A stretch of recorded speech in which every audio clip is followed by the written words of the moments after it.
రామానాయుడు గారికి మరీ చెప్తున్నాం మేము. ఆయన నిద్రాహారాలు మానేసి అక్కడ కూర్చొని ఈ రోజు ఈ వరద ఆగిందంటే సగం కారణం అయింది. ఆయన తిండి తిప్పలు లేకుండా అక్కడ ఉండి చాలా మంది కూలోళ్ళు వెళ్ళిపోతుంటారు. యాక్చువల్లీ ఆయన నిలబడి అక్కడ చేపించారు కదా.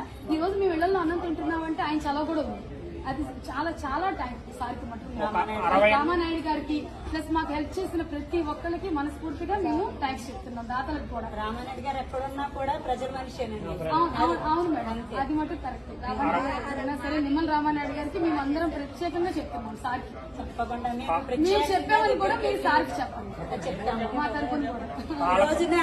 ఈ రోజున పాలకుల నుంచి మేము రావడం జరిగింది.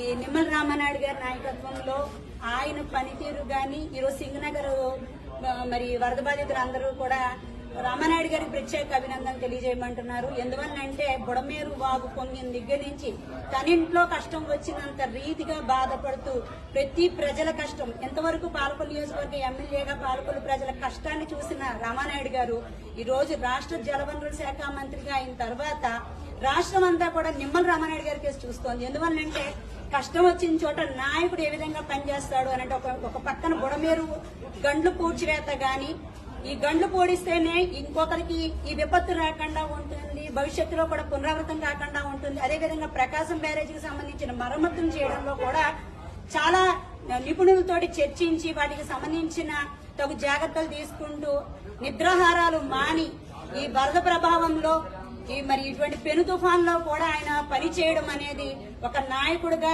ఒక మానవత్వం ఉన్న మనిషిగా నిమ్మల రామానాయుడు గారి సేవలు పాలకొల్లు వరకే పరిమితం కాకుండా ఈ రోజు విజయవాడ వరద బాధితులకి, ముఖ్యంగా సింగనగర్ కాలనీకి సంబంధించిన వరద బాధితులందరూ కూడా కృతజ్ఞతలు చెప్పడం అనేది వారు ఒక్కసారైనా రామానాయుడు గారిని కలవాలి మేమందరం కూడా అని చెప్పేసి మా అందరి ఆశీస్సులు కూడా రామానాయుడు గారికి ఉంటాయి.